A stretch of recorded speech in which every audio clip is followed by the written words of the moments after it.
France બિહારમાં વિસાવદર વાળી થઈ ગઈ છે. 1995 થી લઈ અને 2026 સુધી સળંગ 1.5 લાખ મત મેળવીને ભાજપ જે બિહારની બાંકીપુર સીટ ઉપર જીતતું આવ્યું 1 લાખ 1.5 લાખ વોટથી 1995 થી 2026 સુધી સળંગ ભાજપ જીત્યું. એ સીટ ઉપર અત્યારે વિસાવદર વાળી થઈ ગઈ છે. આજે 3 ઓગસ્ટ 2026 નો દિવસ અને એમાં ઓગસ્ટ તો પાછો ક્રાંતિનો મહિનો. ભાજપ વિશ્વની કહેવાતી સૌથી મોટી પાર્ટી, વિશ્વનું કહેવાતું સૌથી મોટું સંગઠન અને ટેન્ડર બેઝ પાર્ટી કહેવાય. પાછી એના બધા જ કાર્યકર્તાઓ ટેન્ડરના નીતિ નિયમો પ્રમાણે કામ કરતા એકદમ ટેન્ડર બેઝ પાર્ટી.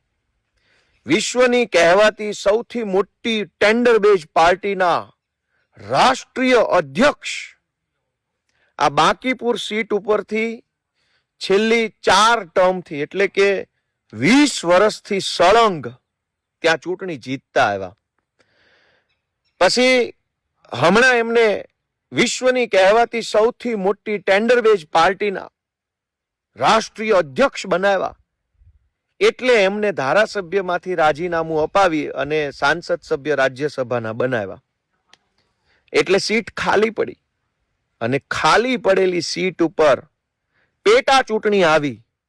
આખી કેન્દ્ર સરકાર, આખી રાજ્ય સરકાર જેમ વિસાવદરમાં માહોલ હતો એમ જ મંત્રી, સંત્રી, તંત્રી, ફંત્રી બધું જ આખી તાકાત બિહારની બાંકીપુર સીટ ઉપર લાગી ગઈ. જેમ વિસાવદરમાં આવ્યા હતા ને બધા મંત્રી, સંત્રી, તંત્રી અવેડે આંટા મારતા હતા, એમ બિહારમાં ગયા અને ભાજપના રાષ્ટ્રીય અધ્યક્ષ જે સીટ ઉપરથી સળંગ 20 વર્ષ ધારાસભ્ય રહ્યા એ સીટ અત્યારે ભાજપ હારી ચૂકી છે.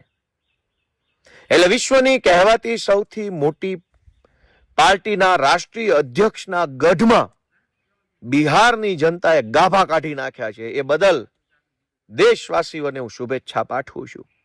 જૈનજીનું આંદોલન, ધર્મેન્દ્ર પ્રધાનનું રાજીનામું અને બિહારની બાંકીપુર સીટમાં વિશ્વની કહેવાતી સૌથી મોટી પાર્ટીના રાષ્ટ્રીય અધ્યક્ષનું ચૂંટણી હારી જવું, આ 3 ઘટના બતાવે છે કે ભાજપ તારા વળતા પાણી ફિલ્મનું ટ્રેલર લોન્ચ થઈ ચૂક્યું છે.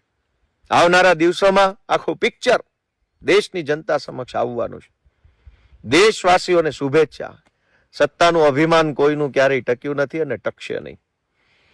પ્રશાંત કિશોર બિહારની પેટા ચૂંટણી જીતી ચૂક્યા છે. ફ્રેન્ડ્સ, એને હું શુભેચ્છાઓ પાઠવું છું.